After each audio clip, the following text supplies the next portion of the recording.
You can never leave footprints if you are always walking on tiptoes. These were words spoken by Liberian activist and winner of the 2011 Nobel Prize, Lema Gabawi. This quote is one that should be recognized in a small third-world country like mine, Liberia. But the significant issue in Liberia has been an incredibly corrupt government ever since the first Liberian Civil War. With an incapable government, Liberia has had a terrible economy, and no healing has been done since the war. In fact, it resulted in the Second Liberian Civil War. My name is Emmanuel Kamara, and I am a 13-year-old boy living in Monrovia, Liberia. My mother works at the University of Liberia as a janitor. My father drives a very long time every day to go to work. He mines iron ore and gold. Me and my 3 younger siblings go to the nearest Catholic school.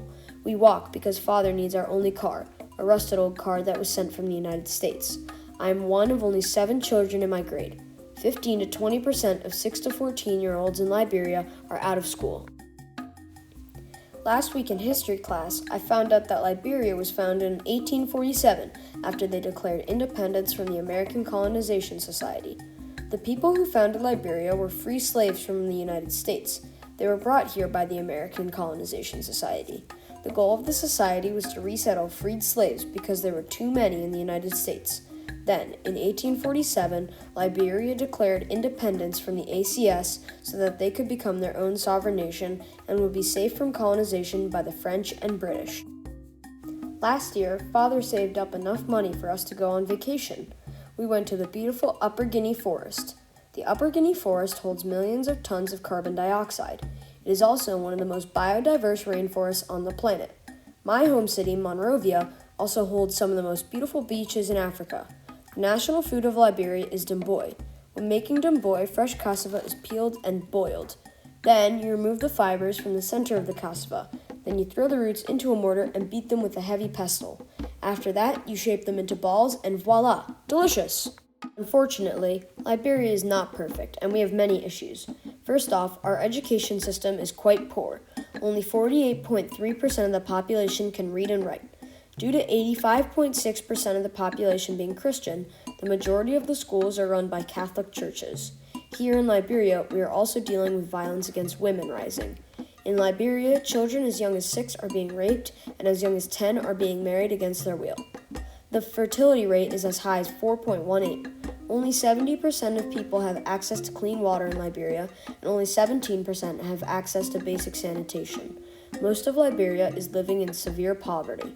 Liberia's GDP per capita is $1,400, meaning the average person in Liberia makes about $1,400 per year.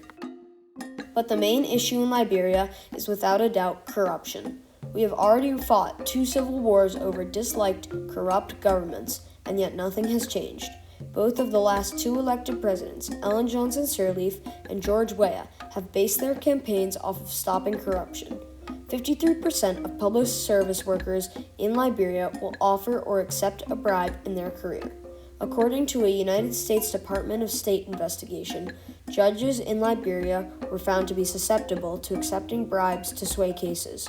In 2013, the commissioner of the BIN, the head investigative agency for Liberia, was dismissed for being involved in human trafficking and bribery. The reason why all of this happens is because it is not written law that corruption is illegal in Liberia. I do think that we can stop corruption, not just in Liberia, but in the world. We need to empower the citizens. Lately, the tables have turned. It used to be that politicians worked for the people. They were afraid of the people, but now it's the opposite. We also need to shut down all of the little cracks and crevices in the international financial system. Without these little loopholes, money laundering and criminal activity becomes much harder for corrupt politicians. While corruption has been a really big, looming problem in my country, Liberia, I believe that we can fix it. This is a beautiful nation filled with beautiful people, and I know that we can solve this problem. So I hope that someday, whether it be my children or my grandchildren, they have a world that is more perfect than mine.